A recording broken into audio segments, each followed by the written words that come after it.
y a un mot qui détruit plus d'opportunités avec les femmes que n'importe quel autre. Et ce n'est pas le mot que tu penses. Ce n'est pas amour.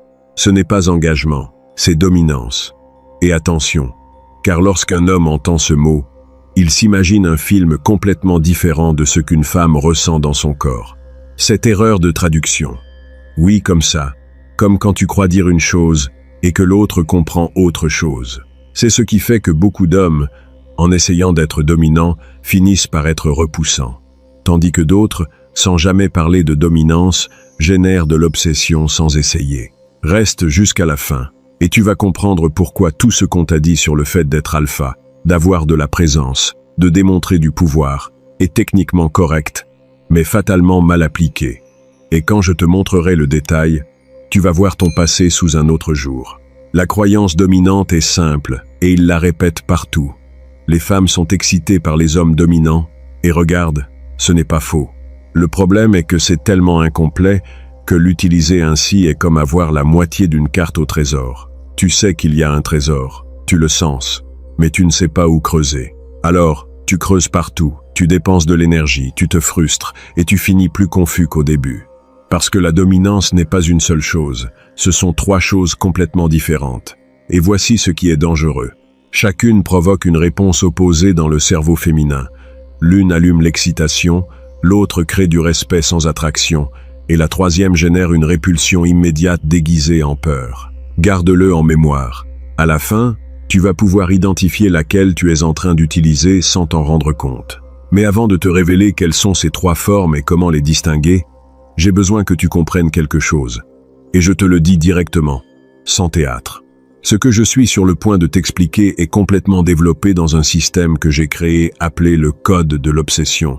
Ce n'est pas de la théorie abstraite. C'est l'application exacte de comment naviguer ces trois types de pouvoirs sans les confondre. Sans griller des opportunités en utilisant le mauvais type au mauvais moment. Le lien est dans la description ou dans le premier commentaire épinglé. Si tu veux la carte complète, elle est là. Mais si tu veux comprendre d'abord pourquoi la carte que tu avais était incomplète, continue. Parce que la majorité n'arrive jamais à cette partie. Et c'est pour ça qu'ils répètent le même schéma. Laisse-moi te montrer où la logique commune s'effondre. Pense-y avec moi. Si être dominant était suffisant, les PDG, les militaires de haut rang, les politiciens puissants n'auraient jamais de problème pour attirer les femmes. Mais ils en ont constamment. Et si cela te semble bizarre, attends. Pourquoi est-ce plus commun que tu ne le crois? Des hommes avec un pouvoir massif dans leur domaine qui sont invisibles romantiquement. Ou pire, on les voit comme utiles, mais pas désirables. Respectés, mais pas désirés. Valorisés, mais pas excitants. Pourquoi? Parce qu'ils exhibent le mauvais type de dominance pour le mauvais contexte.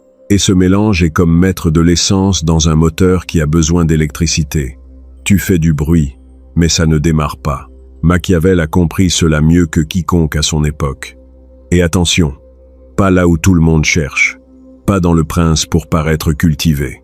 Dans des lettres privées, les choses qu'un homme dit quand il n'est pas en train d'agir pour le public, il a écrit quelque chose de dévastateur. Il a observé qu'un homme peut contrôler un royaume entier et être complètement contrôlé par une femme, que le pouvoir dans un domaine ne se transfère pas automatiquement à un autre. Qu'il y a des hommes qui commandent des armées, mais qui mendient l'approbation féminine. Et ce n'est pas parce qu'ils sont faibles, c'est parce qu'ils appliquent le mauvais pouvoir au mauvais domaine. Ils utilisent le pouvoir institutionnel là où le pouvoir érotique est requis. Et c'est là que la majorité se brise, parce qu'ils confondent autorité et magnétisme. Voici les trois types de dominance que personne ne différencie correctement.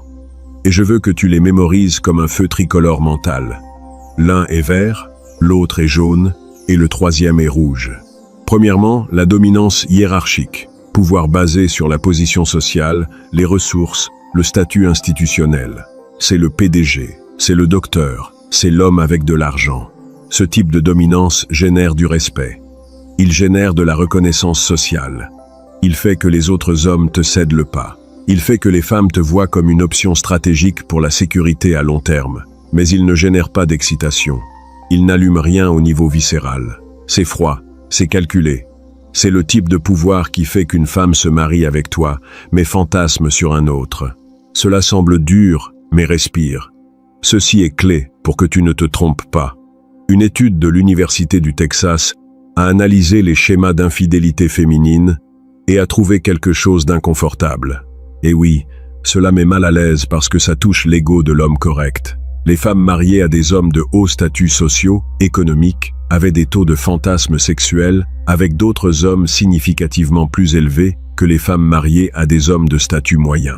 Ils ont contrôlé par satisfaction maritale, par fréquence de sexe, partout, et le schéma persistait. C'est, à dire, selon les métriques sociales, les maris les plus valeureux. Mais le désir allait ailleurs. Pourquoi? Parce que la dominance hiérarchique n'est pas la dominance érotique. C'est comme avoir un château à l'extérieur, mais le feu n'est pas allumé à l'intérieur. Le deuxième type, la dominance physique, taille, force, présence corporelle. C'est l'homme grand, musclé, qui occupe de l'espace. Ce type génère une réponse de sécurité, active des circuits de protection. Il fait qu'une femme se sente en sécurité en ta présence. Et la sécurité est un prérequis pour l'excitation, comme nous l'avons vu avant, mais ce n'est pas suffisant. Et voici le contraste qu'il te convient de comprendre. La sécurité sans tension crée le confort, et le confort sans une autre couche crée des amis avec avantage. Elle utilise ta présence pour se sentir protégée, mais cherche l'excitation ailleurs. Et si cela t'a frappé, ne ferme pas la vidéo, parce que maintenant vient le point que presque personne ne sait nommer. Pense à combien d'hommes physiquement impressionnants tu connais qui sont absolument inutiles avec les femmes. La salle de sport en est pleine, des hommes qui ont investi des années à construire des corps en pensant « maintenant oui, maintenant je suis irrésistible ». Et techniquement, oui, ils sont plus attirants. Ils génèrent plus de regards initiaux. Mais ces regards ne se convertissent pas en excitation soutenue. Ils se convertissent en appréciation esthétique, comme voir une belle statue dans un musée. Tu l'admires, elle attire ton attention, mais elle ne t'excite pas. Et c'est brutal, parce que l'homme confond « elle m'a regardé » avec « elle me désire ». Ce sont des choses différentes. Le troisième type est celui dont personne ne parle correctement, parce que c'est le plus difficile à définir et le plus facile à mal interpréter, la dominance psychologique. Et ici, s'il te plaît, écoute avec calme. Ce n'est pas le pouvoir sur les autres, c'est le pouvoir sur toi-même, manifesté de façon que les autres le perçoivent. C'est la capacité de te maintenir intérieurement stable quand tout autour est chaos. C'est décider sans demander la permission. C'est te déplacer à travers le monde comme si ton approbation de toi-même était plus importante que l'approbation de n'importe qui d'autre. Ce n'est pas jouer les durs, c'est être solide, et ça se voit. Et voici le tournant que personne ne te dit. Ce troisième type ne requiert pas de statut, ne requiert pas de muscles, ne requiert pas de ressources. Il peut exister chez un homme complètement ordinaire, en termes des deux autres métriques. Et pourtant, c'est le seul type qui génère une excitation viscérale parce qu'il active quelque chose de primitif dans le cerveau féminin. Quelque chose qui n'est pas logique, quelque chose qui n'est pas stratégique, quelque chose qui est biologique. Et quand tu comprends cela, tu te rends compte pourquoi certaines femmes deviennent obsédées par l'homme le moins évident du groupe. Il y a une expérience fascinante qui a été faite en Norvège. Ils ont pris des profils de rencontres identiques. Même photo, même texte, tout pareil. Et ils ont manipulé un seul élément, le schéma de communication. Un groupe répondait immédiatement, toujours disponible, intérêt constant. Un autre répondait avec des retards variables. Ils montraient de l'intérêt, mais avec inconsistance. Jamais complètement disponible, ni complètement absent. Ils mesuraient l'attraction rapportée après une semaine. Et c'est important. Ils ne mesurent pas « je l'aime bien ». Ils mesurent le type de pensée qui t'occupe l'esprit. Le résultat fut inconfortable, mais très clair. Profil avec dominance hiérarchique haute, mais disponibilité constante. Respect, basse excitation. Dominance physique haute, schéma prévisible. Sécurité, basse obsession. Mais les profils qui montraient une dominance psychologique, indépendamment du statut ou du physique, généraient les taux les plus élevés de pensée intrusive. Vérification constante du téléphone. Anxiété anticipatoire. C'est, à dire, les marqueurs de l'excitation réelle. Et si tu es déjà en train de te demander « Ok, comment on fait ?» Calme-toi. Si je te le dis sans le pourquoi, tu vas mal l'utiliser. Et voici ce qui détruit la majorité des hommes.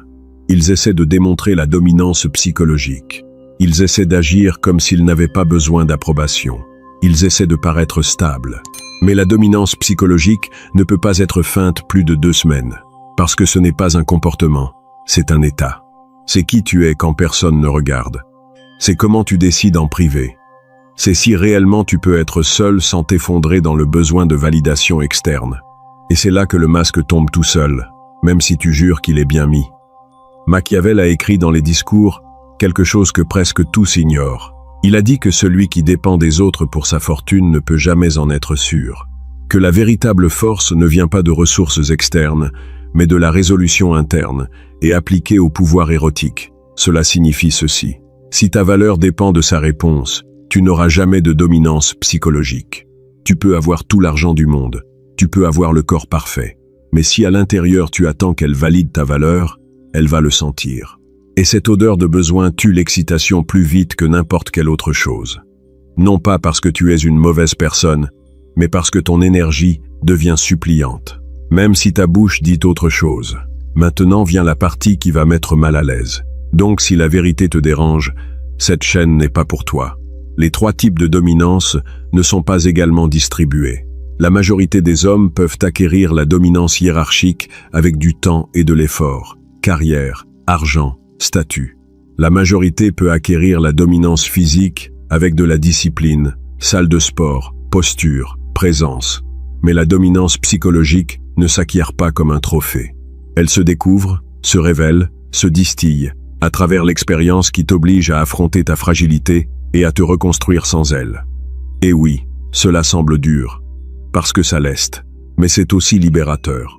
Et voici l'ironie brutale que personne ne veut admettre. Les hommes avec une dominance psychologique réelle n'ont bien souvent pas les 2 autres, parce que le processus qui te donne cette dominance inclut souvent de perdre l'externe. Échec, rejet, solitude, silence, sans distraction. Et là, où tu t'effondres, où tu te reconstruis. Et si tu te reconstruis, tu ne dépends plus de béquilles externes. C'est ce fondement que les femmes détectent, pas comme une théorie, comme une sensation. Pense aux hommes que tu connais avec une présence magnétique, sans ressources évidentes. Ils ont presque toujours des histoires de perte, de mort, de trahison, de chute lourde. Quelque chose qui les a obligés à lâcher l'externe et trouver quelque chose d'interne qu'ils pouvaient soutenir. Et ce quelque chose, cette capacité d'exister sans demander de permission émotionnelle, est ce qui génère une réponse viscérale. La femme peut ne pas savoir l'expliquer, mais son corps l'enregistre. Un papier de psychologie évolutive de l'Université de Californie a exploré quels signaux les femmes traitent subconsciemment en évaluant des partenaires potentiels. Et voici le détail. Les signaux de statut et de ressources sont traités consciemment. Elle sait qu'elle est en train d'évaluer cela. Mais les signaux de dominance psychologique sont traités avant la conscience. Dans les premières millisecondes, le cerveau féminin est en train de lire les micro-expressions, le ton, le schéma de respiration, la tension musculaire, tout hors de la conscience. Et ces signaux déterminent l'excitation avant qu'elle ne pense quoi que ce soit sur toi. C'est pour ça qu'il y a des hommes qui ne disent rien, et pourtant changent l'air de la pièce. Et voici le problème massif. Tu ne contrôles pas consciemment ces signaux si tu n'as pas l'état interne réel. Tu peux pratiquer le contact visuel, répéter ta voix, planifier des phrases. Mais si à l'intérieur tu as besoin de son approbation, les micro-expressions te trahissent. Le ton acquiert une qualité de supplique. La tension du corps montre de l'anxiété, et ces contradictions sont un signal d'alarme. C'est comme voir un homme en armure qui tremble. L'armure ne te rassure pas, elle t'inquiète davantage. Machiavel a observé quelque chose de dévastateur sur le pouvoir simulé. Il a dit que beaucoup de princes soutiennent le pouvoir par l'apparence de force, alors qu'à l'intérieur ils sont faibles. Cela fonctionne un temps avec ceux qui sont loin, mais cela ne fonctionne jamais avec ceux qui sont proches, parce que les proches voient derrière le masque, et quand ils voient la faiblesse déguisée en force, ils perdent le respect. Non pas pour la faiblesse, mais pour l'incongruence. Parce que l'incongruence est de la lâcheté. C'est prétendre être quelque chose que tu n'es pas, au lieu de construire le vrai. Les femmes opèrent avec cette même logique. Elles peuvent respecter un homme qui admet ses limites. Elles respectent la vulnérabilité honnête. Ce qu'elles ne respectent pas, c'est la prétention. Essayer de paraître dominant quand intérieurement tu es soumis à son approbation. Cette incongruence est repoussante au niveau viscéral parce qu'elle sonne comme une tromperie. Et la tromperie sonne comme un danger. Et le danger éteint l'excitation. C'est simple. Pas facile, mais simple. Alors, que fais-tu si tu n'as pas de dominance psychologique réelle? Voici la réponse que personne ne veut entendre. Tu ne peux pas la fabriquer. Tu ne peux pas l'acheter. Tu ne peux pas la feindre pendant des années. La seule chose que tu peux faire est de créer des conditions où elle se développe naturellement. Et ces conditions sont inconfortables. Elles requièrent que tu te mettes dans des situations sans béquilles, sans statut comme bouclier, sans physique comme armure. Exposé. Et là, tu découvres s'il y a quelque chose d'interne que tu peux soutenir. Ce n'est pas un jeu, c'est du caractère. Certains hommes arrivent là par des pertes involontaires. D'autres le font volontairement. Ils renoncent à ce qui est sûr pour l'incertain. Ils terminent ce qui est confortable pour être seuls. Ils s'exposent au rejet jusqu'à ce que cela cesse de faire mal. Chacun trouve son chemin, mais le schéma est le même. Tu lâches l'externe pour découvrir l'interne. Et ce processus distille la dominance psychologique comme si tu brûlais les impuretés jusqu'à rester avec le réel. Et la dernière révélation est celle-ci. Une fois que tu as la dominance psychologique réelle, les deux autres deviennent plus faciles. Parce que le rejet ne te détruit plus. Tu peux prendre des risques dans ta carrière sans paralysie. Tu peux te discipliner physiquement sans mendier de validation. Tu construis depuis un fondement qui ne s'effondre pas quand cela devient difficile. Et ça, c'est la liberté. Pouvoir te déplacer sans que ton estime de soi soit attachée au oui ou au non d'une femme. Mais si tu essaies de construire la dominance hiérarchique et physique sans la psychologique d'abord, tu seras toujours vulnérable. Il y aura toujours une fragilité interne. Et cette fragilité, peu importe combien d'argent tu as ou à quel point tu es fort, ruine ta capacité à générer de l'excitation réelle. Parce que les femmes ne sont pas excitées par un pouvoir qui peut être retiré. Elles sont excitées par un pouvoir qui reste quand tout le reste est enlevé. C'est ce que ton corps doit apprendre à soutenir. Si tu veux le système complet pour développer une dominance psychologique réelle, l'intégrer avec les autres formes de pouvoir, et naviguer chaque type dans le contexte correct sans confusion, tu as besoin de voir le code de l'obsession. Ce n'est pas de la théorie, c'est de l'implémentation. Le lien est dans la description ou dans le premier commentaire épinglé. Prends-le si tu es prêt à faire le vrai travail, pas le théâtre. Femme et pouvoir. La dominance influence l'excitation, mais seulement si c'est le type correct et seulement si c'est réel. Si tu es arrivé jusqu'ici, tu es différent. La majorité s'en va juste avant de comprendre le point. C'était le maître de la sagesse. Je t'envoie une accolade. On se voit dans la prochaine vidéo.